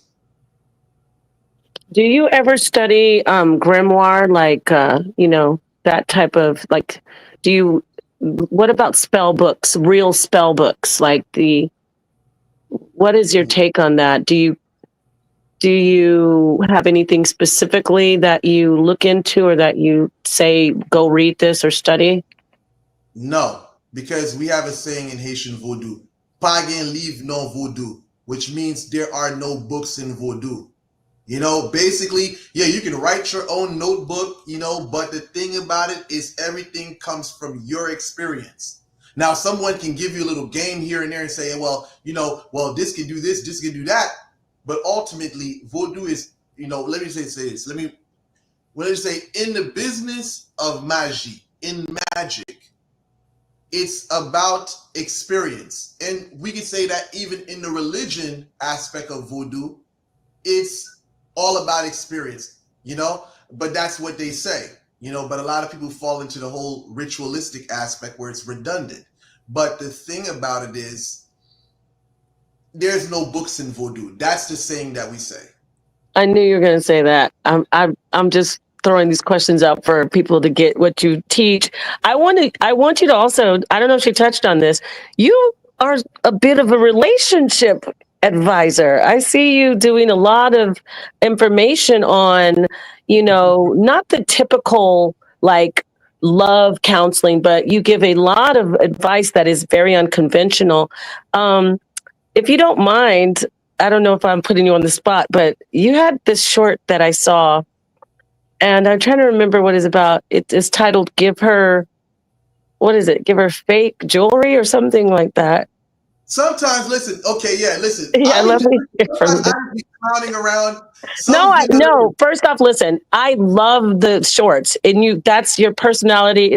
You're hilarious, but you're also very intimidating, but you are approachable. It's like a paradox. So don't think that I'm putting you on the spot in a bad way. I want people to see that other side of you. Yes. Okay. Yes. Listen. Shorts, YouTube shorts. I would say that's where I just put a lot of nonsense. Sometimes I do nonsense. Stuff that I really don't mean just to piss people off, because, hey, it helps the algorithm. It boosts up the fucking views. Now, if you want to believe that what I'm saying to you, then go ahead. But, everyone knows me for the past couple of years. That's all nonsense and jokes. I may say, hey, well, don't buy her nothing for her birthday. Don't buy her nothing from her birthday. Basically, I mean, listen, some of the filth that I would put out back in the day, it's like, listen, I had to tone down, because it's like, you get into a relationship. So now, you gotta be careful with the things you say, because you're with someone and you don't want that stuff to reflect on that person, but I would definitely say there's some shorts that I would make just to basically shock value, but when it comes down to relationships on a serious note, it's really in regards to the magie, the love magic, because it's gearing a person to how you're supposed to react when you're doing this type of work. Right? You don't want to be, like I usually say, if you're going to do a love spell on someone, you don't want to be arguing back and forth, showing up to where they live, unexpectedly. You don't want to be calling them back and forth. So, you know, when it comes to me being serious about love magic, we're talking about relationships. It's really geared towards the magik aspect, you know? Yes. Mm-hmm. Yeah, you're so I did kind of blend the question with the seriousness of your love magic advice. We were kind of getting into sex magic. He said it was taboo, but I'm like, okay. Well, the love spells, I don't know. I want to get that explained to me because I think that's way before the love magic and sex magic. Is there Okay, well, I wanted to ask, could someone accidentally or inadvertently put a love spell on someone, or is it really that easy to put a love spell on someone? You know what I'm saying? No, I'm gonna say this. It's never accidental. Okay. When someone goes to someone to do stuff like that, that's intentional. You know, nobody just accidentally put a person's picture in this type of substance here. Nobody. No, they take, whoever makes it, they have to take their time out to mix this stuff up. They may have, who knows how much concoctions of different substances and items, right? So that's clearly not a mistake. So now that's something that some people do, and that's not accidental. That's intentional.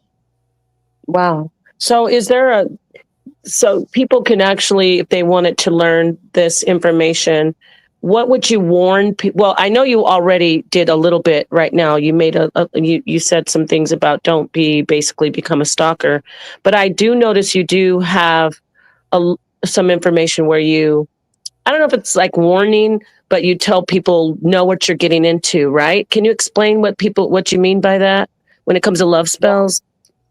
Oh, know what you're getting into because there's certain rules and regulations, right? Now, for people that believe in the spirit or spiritual stuff, right?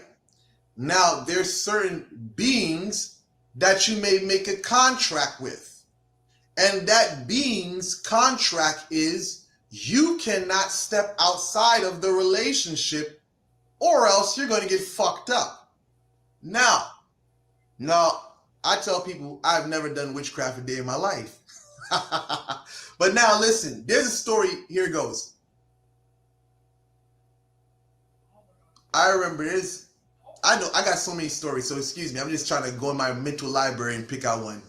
But I'll give you an example, something rated PG for the internet, right? I remember this lady. She had what they call a binding spell, right? Mm-hmm. And she was told you cannot entertain any other man except the person you're working on. So let's just say, okay, whatever. She went out to go meet the individual, and as soon as she opened her car door, a vehicle came out of nowhere and ripped the car door off the hinge. Now, she could have been hit. Now, there's another guy who has cattle, right? And let's just say he's in the same contract. Now, don't ask me how I know this, but he's in a contract similar to that. He was told not to mess around with any other women. And he did. Next morning he wakes up, his one of his cows end up dead.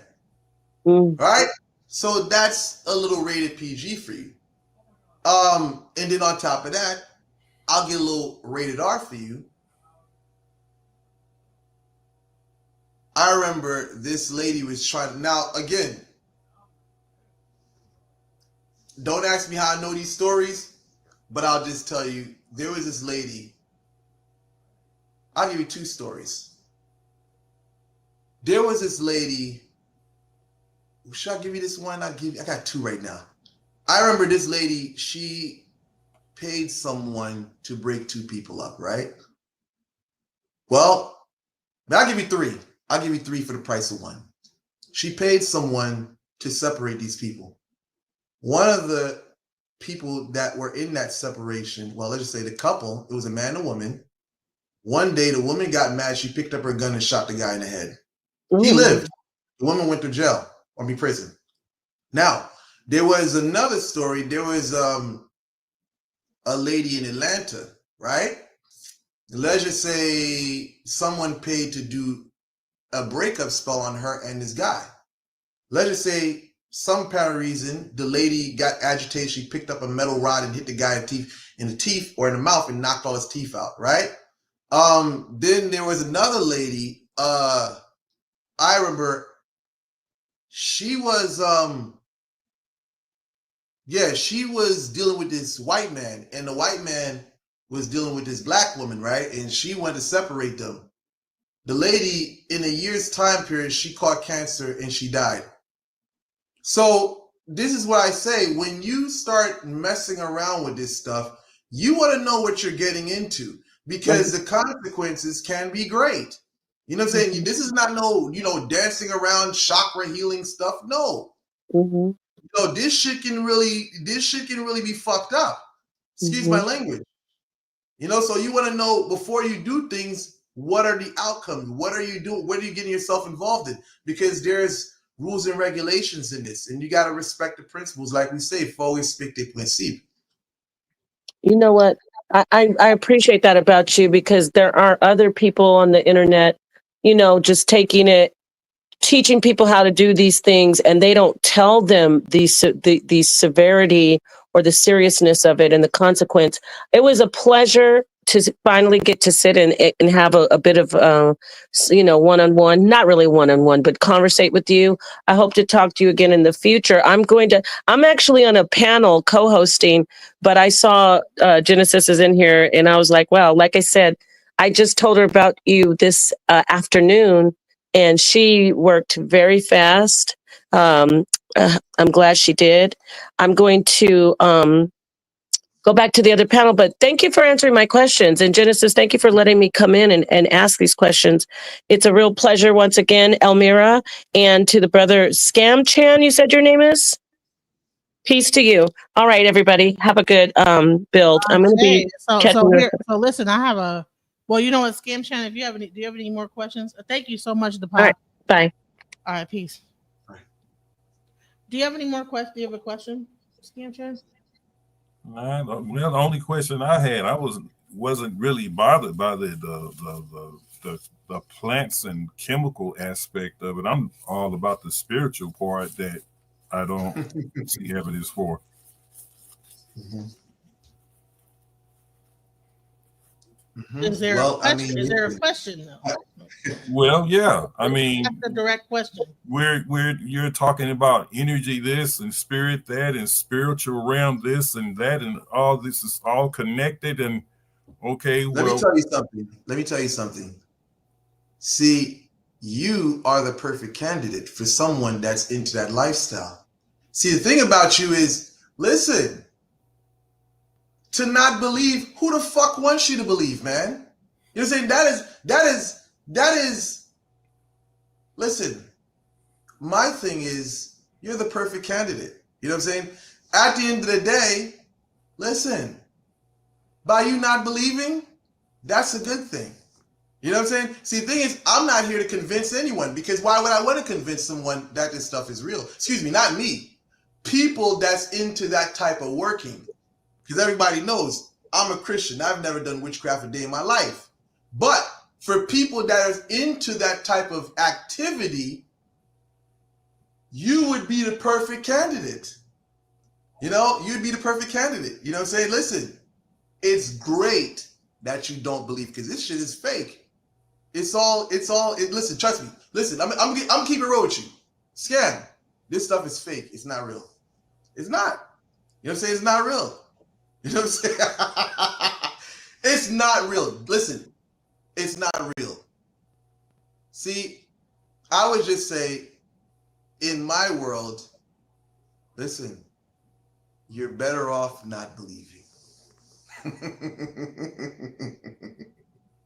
It's fake, brother. It's fake. Yeah, man. Yeah, man. So I want to show you something really quick, and I want you to give your opinion about this. So hold on.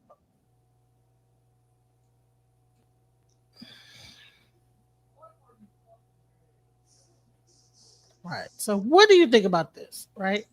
Now, okay. Now, that right there, they claim that it's Diddy, the tattoo that he has on his back.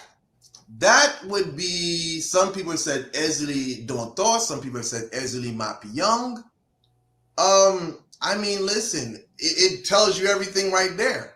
So what Diddy has been accused of, I mean, come on, that's like, hello, if you know what Ezeli Dontor is all about, and people who serve Ezeli Dontor, then I mean, you know, what he's been accused of is not a no-brainer, right? I mean, listen, if you're talking about his sexual practices and sexual desires, I mean, hey, you know, I mean, listen, most men that are into voodoo that serve Ezeli Dontor exclusively are either gay or bisexual.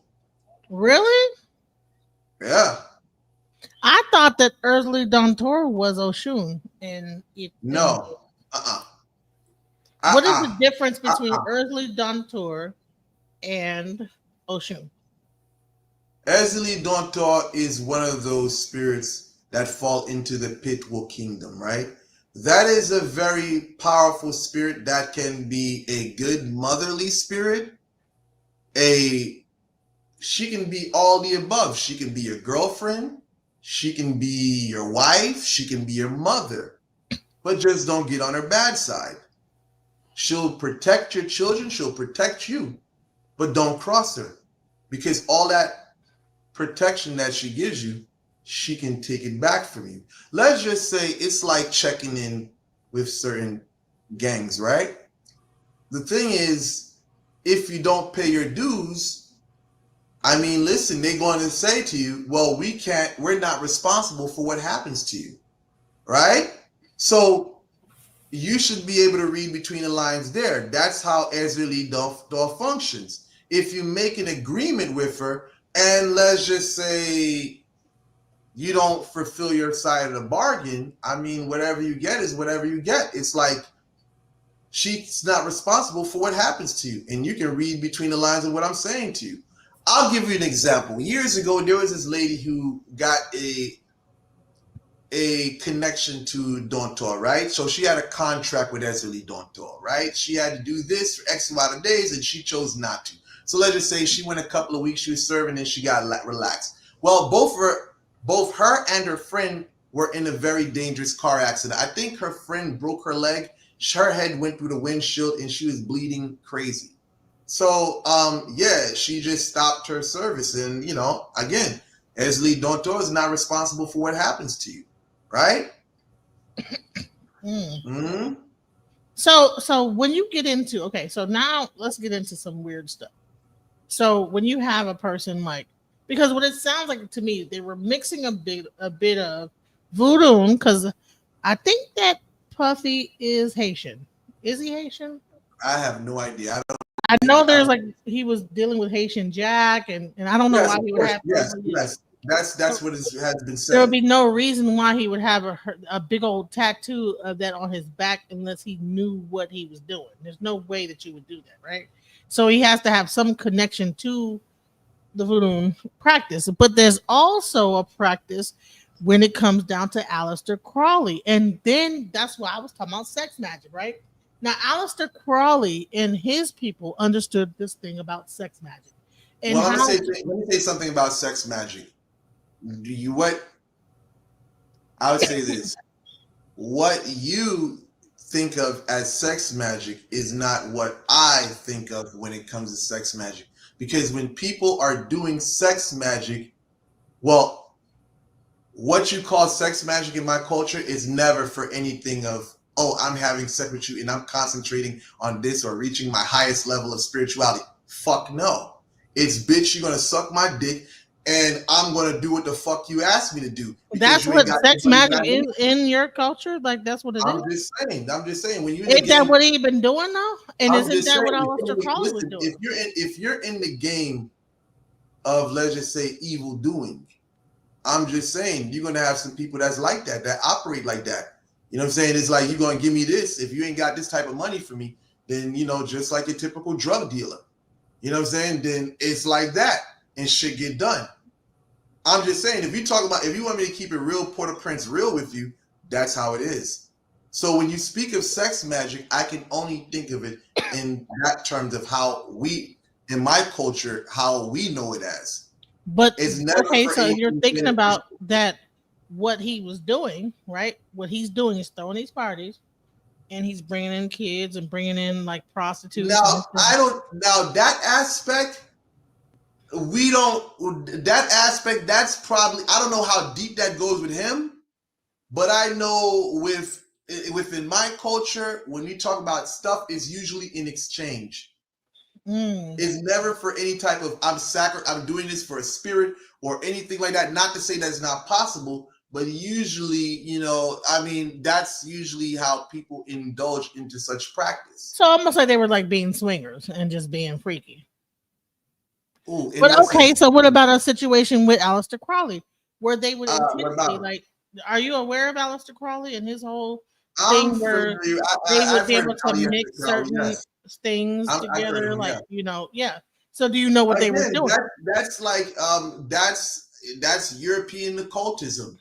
Again, we've seen what happened to E.A. Koetting. I mean, he's no longer here now. I mean, he's not around anymore. But I'm just saying, if his stuff was effective, I mean, he was at the top of the world. Yeah, he could. I mean, I'm just saying this. So I say that to say, if it was that effective, I mean, hey, I don't know. Europeans from different parts of Europe, before Haiti went to what it was in, you'd find Europeans from all over Europe going down to Haiti to get certain things done or to make certain contracts. So I don't know too much. Like Aleister Crowley, I mean, I've heard of the things that he used to do, but again, that's not where I'm from. I can't really even speak on his stuff. But again, maybe it worked for him. But I don't know. So what it was, so I'm gonna let you know what it was. So what they did was they would have certain practices they would do. They would mix certain fluids together, and then from those fluids mixing, it would create a demon. So imagine if you mix boo boo along with some little bit of pee, a little bit of like cum, and like a little bit of this, and then sometimes it might be some pain, blood, everything. That would create what they would call a demon that would come out. And then they could ask the demon for things. Are you aware about that? Now, I'm not aware of the mixing the stuff together, but I'm quite familiar with, some of his rituals in regards to summoning demons. And, when you're in the know, I would definitely say it's not the way people actually put it. When you're talking about Aleister Crowley, you're going into Goetia. You're talking about summoning demons of the Goetia, right? What they call it, 72 demons or something like that. I mean, there's a book called The Lesser Keys of Solomon that has all the seals of the demons, right? Now, right. But if you're talking about him creating one, I wouldn't put it past him. I mean, people find spirits all the time. And I wouldn't say it's necessarily creating, because you're dealing with energies that have been here for eons of time. I mean, listen, does time even exist? I mean, you're talking about spirits that are eternal. So whether you're utilizing urine or whether you're utilizing whatever, you're only bringing something into existence which has already been there. Kind of like Christopher Columbus, they're saying that he's discovered Norfolk. He's discovered America, the Americas. Right. So you know what? All right. So you know what? We're getting into the second hour, about to end pretty soon. So one last thing I wanted to ask is about the Hadron Collider. What do you think about that? Huh? Can you repeat that, please? The Hadron Collider, because they're saying that they're trying to find dark matter. That's a little bit, that's a little bit beyond my scope of I'm going to say this. So there is a machine in Switzerland that's made into a circle, and that circle is banging particles together. It's called a particle accelerator, right? And what they're doing is that it creates like mini black holes. And then they're saying that there are creatures and kind of like entities that are coming up out of this thing. And then it is creating like some kind of effect, whatever, like they say the Mandela effect. So do you believe that because okay, we practice magic, right? So this is the scientific application of this magic, right? That we practice, right? Okay. we're saying that, oh, okay, well, we can like say things could happen. What they're doing is they're actually practicing it in a real way and trying to create a black hole on Earth. Let me just put and like trying this. to create the God particle, which is dark matter that created everything, and then trying to be able. I don't know what the hell, but it's crazy as hell. Whatever they're doing is wild. Oh, okay. You want me to comment on that?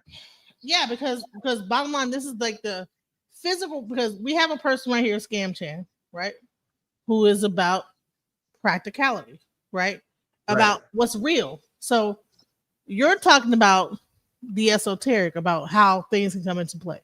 But I'm trying to show a practical thing where people are trying to do something using atoms, combining, smashing them together, and it's creating black holes, and the black hole will happen, and it'll go back down, and all kind of wild stuff going on.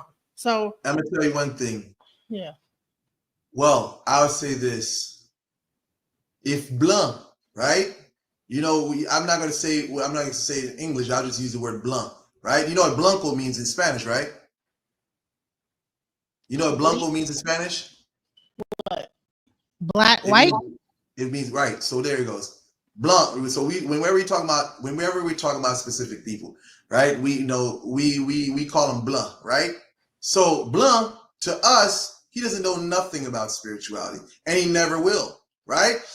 You know what? Let me fix that. Let me take that back. I apologize, but I'll say this: in certain parts in Haiti, we're told you do not teach them. Now, for me, I would definitely say this. I don't get involved in that because I know there can be consequences for me opening up my mouth about certain things. And I don't need that type of energy, right? I don't need that type of heat. But I will definitely say there's a reason for that, because most of those people think that he doesn't know what he's doing. See, the thing about Blanc is that he's always trying to understand things logically and rationally, because some things are just, I mean, you know, for him, if it's not on the books, if it's not concrete, then it's nonsense. So for us, I would say let him keep searching. That's all I would basically say about that. So whatever he's doing, maybe it's great works of science. Blanc has created a lot of great things on this earth. I can't take it away from him. But there's just certain things that he'll never understand. And the thing is, we're not here to encourage or say, stop doing what you're doing. Hey, create a greater, better world. Do what you got to do. But when it comes to this, we always say, shh. Do you see it though? What does it look like to you? What does it look like to me? I mean, it's an image of a bunch of things. I mean, what? I'm not too sure. Like a womb to me, like a womb, like a womb. Nevertheless, but that's what it is. That's the Hadron Collider. That's what they're doing to create dark matter. And if you know what dark matter is, you understand that is how creation starts. Creation starts with darkness. So what they're trying to do is figure out how things come into being and how things are created, right? On this earth, right? I mean, you know, you gotta give it to Blanc. You gotta give it to him because, you know, he's a very inquisitive. Well, they are very inquisitive. You know, they definitely made a mark with doing a lot of things on this earth. You know, I gotta give it to him. You know, give him his credit where it's due. But again, you know, keep searching, my brother. So I'm gonna let Scam. So what we're gonna do is at 2 hours now. All right. So Scam Chan, I want you to either ask the last question, say the last thing, and then I want Haitian Bokor to give his wrap up. This is part one because I think we need a part two on this. Do you think so too? I mean, I'm down. Okay. So Scam Chan, what do you have to say? Well, what I was talking about before was, I mean, all the talking points lead to the reality we all observe. be it by the plants and the chemicals, or are you talking about the spiritual that's supposed to manifest things into reality? If I tell somebody there's a blue car outside, we can go all out there and look and see that blue car outside. So if you're telling me that you can do spells, magic, voodoo, whatever, that can change what we see in reality, then it should be easy to say, hey, I got proof that it works, instead of laughing it off when it was just an honest question. It's just an honest question. Right. I told you this shit is fake. It's not real. So at the end of the day, I would say this: as far as this is concerned, listen, I only speak to people that believe in fairy tales. You know what I'm saying? So if you believe in fairy tales, my message is for you. But then again, if you don't believe in fairy tales, then keep on believing that, this stuff is what it is. Fairy tales. You know what I'm saying? So again, the thing about here, one thing about us in Vodou, why the fuck do we want to convert you into our belief system? It's pointless. It's pointless. The thing is, we believe in fairy tales. We believe in nonsense. So there's no purpose for trying to convince someone to believe in this stuff. I mean, listen, that's it. I have no rebuttal. If someone says this stuff is fake, it's fake. And I will help you believe that it's fake. And again, don't take it offensively. The only person that said it was fake is you. I never said anything about fake. I said. But again, you're asking me to prove it. You're insinuating. You're talking about it. So how hard is it to prove it? Listen, you're asking to prove. What about testimony? What about the people that have said that it worked for them? Can I say something? You're asking me to prove something that is fake. Voodoo, witchcraft does not exist, my brother. What are you doing? You're telling me to prove something that doesn't even exist. Voodoo, witchcraft, whatever you want to call it, does not exist. It's fake. How can you prove something that doesn't exist, man? I'm like, okay. It doesn't exist. So the thing is, see, I only speak to people. Let's just say this. In my business, not my business, because everybody knows I work at Burger King's. You know what I'm saying? I've never done witchcraft a day in my life. You know what I'm saying? I'm a Christian. I go to church on Sunday, right? But I was speaking to those people who believe, it's like this. It's for those people that are into that stuff. I just share information. But now, again, I would just say to someone who's in the lifestyle, you would be the perfect candidate. Let me explain this because we're in the closing. The person that doesn't believe will think that everything is happening to them. Excuse me. We have a saying. Let me bring the saying up, right? In Creole, we say, "Couteau qui passe en bas de l'eau, pas jamais fait mal." What does that mean? Knives that pass underwater never make any marks. I think there was a saying on Google, right? There's a saying on Google. They say, we will cast a shadow over you that they say this is from a Haitian proverb, right? We will cast a shadow over you that you will not be able to distinguish from fate. So my goal the goal and objective of someone that's doing evil, they don't want you to believe, brother. At the end of the day, because if I'm fucking your life up, you're going to think that it's natural occurrences of life.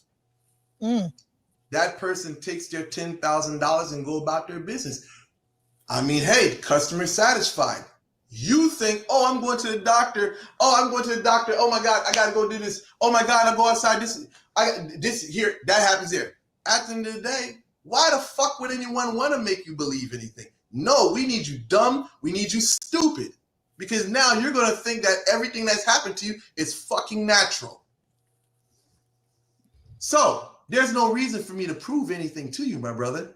Keep believing it's fake. I never said it was fake. You did. I mean, hey, okay, brother, but listen. Well, let's just say there's no proof. There's no proof. All right, I'll share. So thank you, Scam Chan, because we're wrapping things up. Thank you so much for coming up here. I appreciate Thank you, man. Thank you for coming in. Right. So listen, I think this was a great live. I don't know. Yes, I do too. I thank you for inviting me. Listen, it was so great. My glasses were like this. I was like, dude, I didn't even push him up. This was a great live, you guys. I have gotten so much information from this, and I really thank you for just taking time out for like that. Listen, I'll do it now. And man, so much information that I never knew before. So, and I need like to get that. I'm gonna like learn how to. I'm gonna take that laugh. I'm gonna start doing that. Okay. But let me tell you something. I really appreciate the time that you spent with us. I really want to go deeper. We're going to bring you back. And I just want what are your last things you want to say, other than if you don't. I would just basically say I'm grateful for being here tonight, and I'm grateful for sharing what information that I have. I definitely appreciate this. This is more than what I ever could have, imagined that I would basically be here tonight. I'm very grateful for this. And listen, so am I. So am I. This was awesome. So I just want to thank everybody for joining the chat. Thank your chat that's been joining too, talking, giving their feedback. I wish I could say everybody's name. It's like 80 people that like was talking. I would be up here all day, but thank everybody for being here, joining the panel. Please subscribe to Alchemizing Energy. Jackie, please put in the Alchemizing Energy. Please, you guys, because I'm doing like a labor of love. I'm not getting no money. Google is not paying. YouTube is not paying me for this. I get like $100, for this. I don't get no money, but I do it because I know that people need to hear the information. People need to hear different standpoints of things. They need to hear different interpretations of things. So this is not about money for me. You know what I'm saying? It's really about, eventually it's going to be about money. One day, you know what I'm saying? I'm going to hit you up. Maybe you need to make a jar or something like that and to make my YouTube channel. Remember, I never been. Oh no, I'm sorry. You're a Christian. Right. I need to bring my channel back up. But yeah, thank you guys. I appreciate everybody, and shouts out. Love you guys and peace. Alchemize your energy. Darling, let your spirit be free. Don't give up. Keep on pushing through. Now is the time. It's all up to you. Alchemize your energy. My friend, let your spirit be free. Don't give up, keep on pushing through. Now is the time, it's all up to you.